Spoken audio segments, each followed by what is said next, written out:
Саламатсыздарбы, құрметті оқушылар. Бүгінгі сабағымыздың тақырыбы бұйым өру. Мақсат түрлі конструкциялық, табиғи және жасанды материалдардан қарапайым бұйым дайындау. Шығармашылық жұмыстар мен бұйымдар дайындау үдерісінде қазақтың ұлттық мәдениет элементтерін пайдалану. Сабақ барысында техника қауіпсіздігін қадағалаймыз.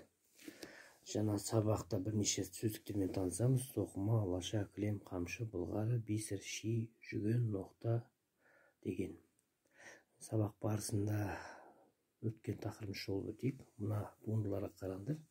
Қай жанрға жататындығын анықтаңдар.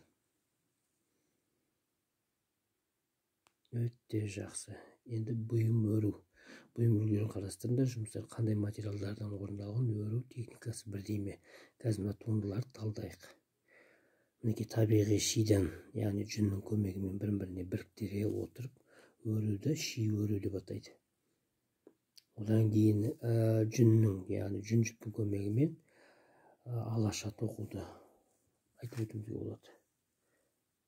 Одан кейін газеттің шиыршықтай отырып өруді мінекей бірнеше жағында осы газеттен де бұйымдар жасайды екен. Майда моншақтардың көмегімен де, яғни сымға тізе отырып өруді бисер өру деп атайды. Сонымен қоса мінекей теріні илей отырып, одан жаңағы қайыстарын тіліп, таспа тіліп, содан өрген бұйымды өрім өру дейді. Жүген, ноқта, тағы да басқа бұйымдар жасауға болады бұдан да. Өрім өру жолын үйрету. Мінекей 3-тен 16 түрі. Жалпағы болады, жұмыры болады. Қазір тыңдаңдар видеоны. Жалпағы өрім және жұмыр өрімдер. Енді бүгінгі сабақта балалар осы жалпағы өрімді өрудің әдістерін игереміз. Оның ішінде жаңағы 4 өрім. Қарасыңдар, яғни 4 өрбек немесе 4 таспа дейді. Қарапайым түрде өру жолдары, яғни ішке қарай өрген кезде ішке қарай жинап, жіптің, яғни әрбір шеткі жіптерді ішке қарай өреміз мінекей. Бұны 4 өрім дейді осыны.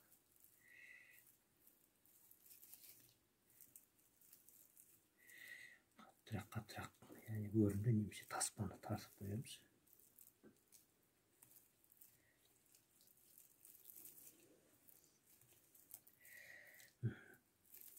Бұл қарапайым жол. Енді осы қарапайымнан қазір балалар. Осы қарапайымнан біз күрделіге ауысамыз. Яғни ондай кезде уже 8 өрім.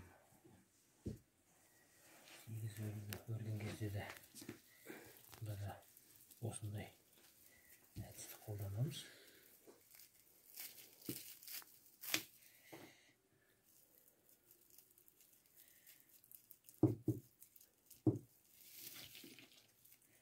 Яғни сырттан, сыртқы ең шеткі, яғни жіпті, яғни таспаны ішке қарай өреміз. Қос-қостан бірақ.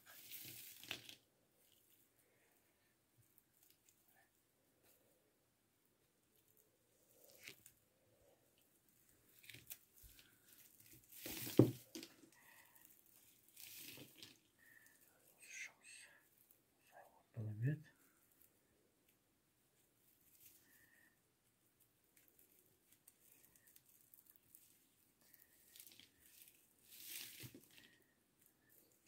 Osada әдіс тағы қос жіптен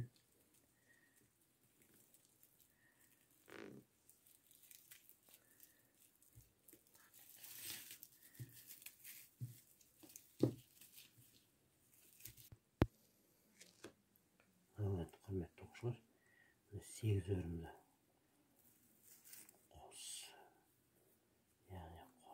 қос өрімге мінекей,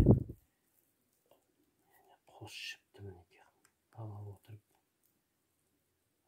қос жіп дейміз, жаңағы таспа дейміз.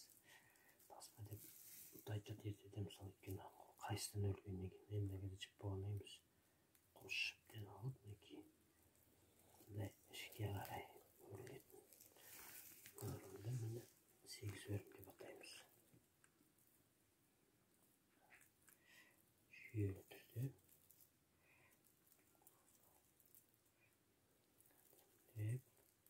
örüp taspаны қатты тартып отырамыз.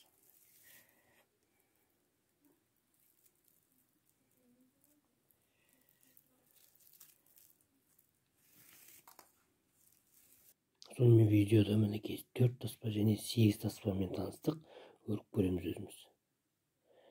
Өре отырып мына сұрақтарға жауап береміз. Сосын өзімізге баға қоямыз. Смайликпен. Түсінбедім, сұрағым бар, түсіндім деп. Өте жақсы. Енді үйге тапсырма. 4 өрім, яғни 4 таспаны өріп көреміз. Жақсы, сау болыңыздар.